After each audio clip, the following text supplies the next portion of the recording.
So in this video, I'd like to talk a little bit about concavity. Concavity has to do with the way the rate of change, or what we might think of as the instantaneous slope, is changing. If we look at a graph, like the two that I have on the bottom here, and I look at the way that the rate of change is changing, then, for example, here, I might see that things are pretty steep here, right? And as we get closer and closer to this minimum value, things really start to level off, right? We get less and less steep until we're kind of at a zero here. We talked about this with sine and cosine back when we were defining the sine and cosine curves. So this idea of being able to think about the slope at a moment, right? The slope at this moment, at the next moment. That's something that you're going to explore a lot in calculus, and concavity definitely comes into that. In general, we can think of concavity as having two different features: concave up or concave down. And then there are points in between those concavities where there is something called an inflection point.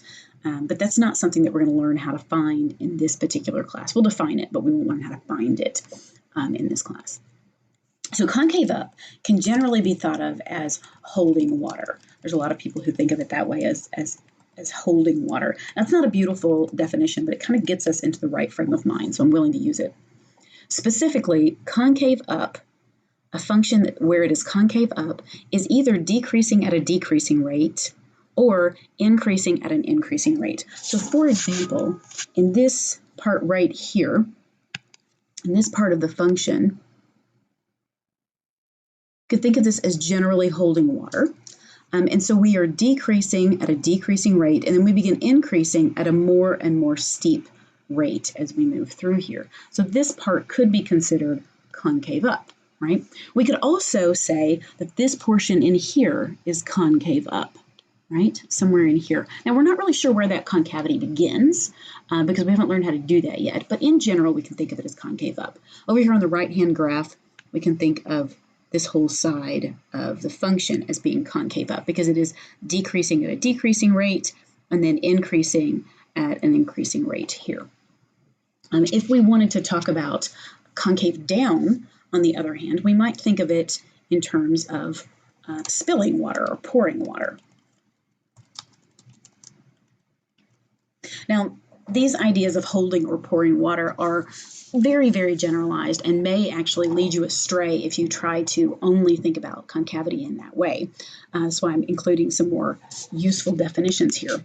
But if we look at the concavity, if we're looking for concave down areas, well, concave down is where we're either decreasing at an increasing rate. In other words, here we're decreasing at an increasing rate. Here we're decreasing at an increasing rate, or increasing at a decreasing rate. So here we're increasing at a decreasing rate. Same thing here, increasing at a decreasing rate. And so these green areas that I have just highlighted could be thought of as concave down. Now there is some kind of nebulousness to all of this, and that is that inflection points are kind of like the extrema, right? So we had extrema for increasing and decreasing. An extreme point is where we stop increasing and start decreasing, or vice versa.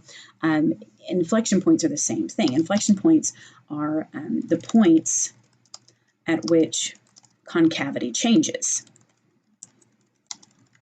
You could think of extrema as the points at which increasing and decreasing change. And we don't know how to find these yet, right? We're not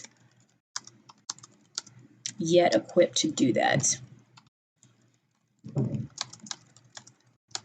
So what I would encourage you to do for your test is to say that the concavity changes somewhere on this interval. For example, in the function over here to the left, the concavity changes somewhere between this minimum and this maximum, and then it changes again between this maximum and this minimum. That's enough information for test 4 for you to have what you need there.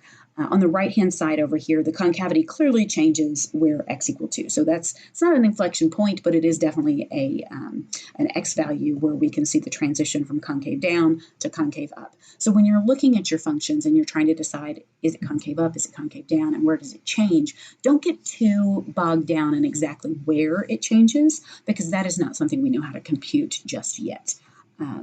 That's something that you'll learn how to compute in calculus.